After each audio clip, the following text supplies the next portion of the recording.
இந்த ஸ்கிப்பருங்கிற கம்பெனி 1981 இருந்தே ஃபீல்டில் இருக்கிறாங்க.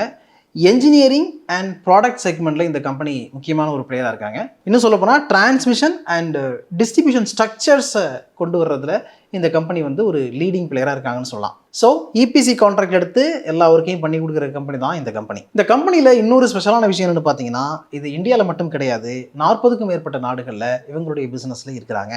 அதாவது இந்த மாதிரியான இபிசி கான்ட்ராக்ட்லாம் எடுத்து பண்ணுறாங்க.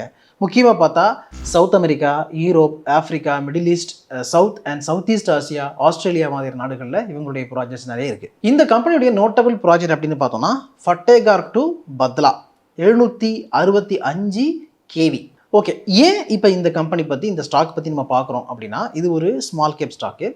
ஸோ இந்த 900 கிகாவாட் அப்படிங்கிற கெப்பாசிட்டியை இந்தியா 2032 ரீச் பண்ணும்பொழுது இந்த கம்பெனியுடைய பிஸ்னஸ் செக்மெண்ட்டும் நல்லாவே வளர்ந்துருக்கும் அப்படின்னு ஒரு ப்ரொஜெக்ஷன் இருக்குது. ஏன்னா அந்த லைனில் இவங்க போயிட்டு இருக்காங்க.